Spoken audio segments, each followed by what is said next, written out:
Hello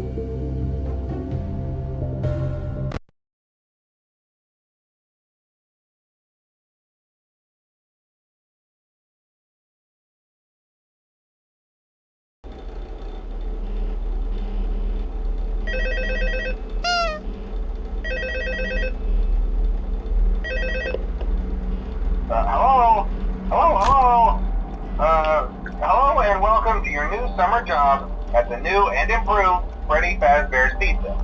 I'm here to talk you through some of the things you can expect to see during your first week here and to help you get started down this new and exciting career path. Now, I want you to forget anything you may have heard about the old location, some people still have a somewhat negative impression of the company. That old restaurant was kind of left to rot for quite a while, but I want to reassure you, Fazbear Entertainment is committed to family fun and above all, safety. They've spent a small fortune on these new animatronics. Facial recognition, advanced mobility, they even let them walk around during the day. Isn't that neat? But most importantly, they're all tied into some kind of criminal database so they can detect a predator a mile away. Heck, we should be paying them to guard you.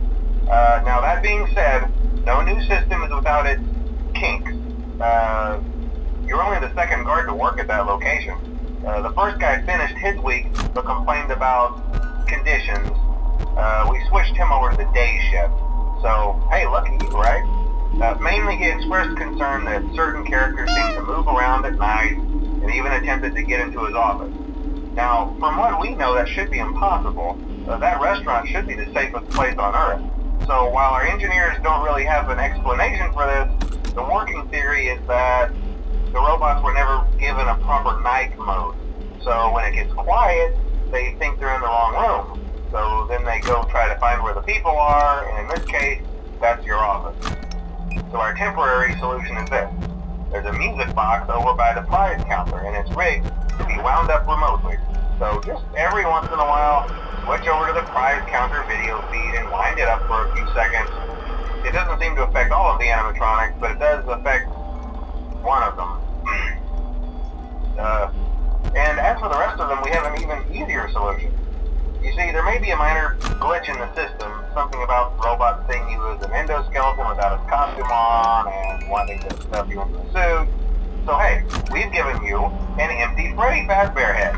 Problem solved. You can put it on any time and leave it on for as long as you want. Eventually anything that wandered in will wander back out.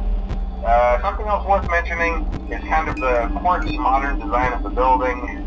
You may have noticed there are no doors for you to close. But hey, you have light, and even though your flashlight can run out of power, the building cannot. So don't worry about the place going dark. Well, I think that's it. You should be golden. Check the lights, put on the Freddy head if you need to. Keep the music box wound up. Piece of cake. Have a good night, and I'll talk to you tomorrow.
your first night wouldn't be a problem. You're a natural. By now I'm sure you've noticed the older models sitting in the back room. Those are from the previous location, and we just use them for parts now. The idea at first was to repair them. They even started retrofitting them with some of the newer technology, but they were just so ugly, you know, and the smell. So the company decided to just go in a whole new direction and make them super kid-friendly. Those older ones shouldn't be able to walk around, but if they do, the whole Freddy head trick should work on them too, so whatever. I loved those old characters. Did you ever see Foxy the Pirate? Oh wait, Foxy. Oh yeah, Foxy. Hey listen, that one was always a bit twitchy. I'm not sure if the Freddy head trick will work on Foxy. If for some reason he activates during the night, and you see him standing at the far end of the hall, just flash your light at him from time to time. Those older models would always get disoriented with bright lights. It would cause a system restart or something. Come to think of it, you might want to try that on any room where something undesirable might be. It might hold him in place for a few seconds. That glitch might have carried over to the newer models too. One more thing, don't forget the music box. I'll be honest, I never liked that puppet thing. It's always thinking, and it can go anywhere. I don't think the Freddy mask will fool it, so just don't forget the music box. Anyway, I'm sure it won't be a problem. Have a good night, and I'll talk to you tomorrow.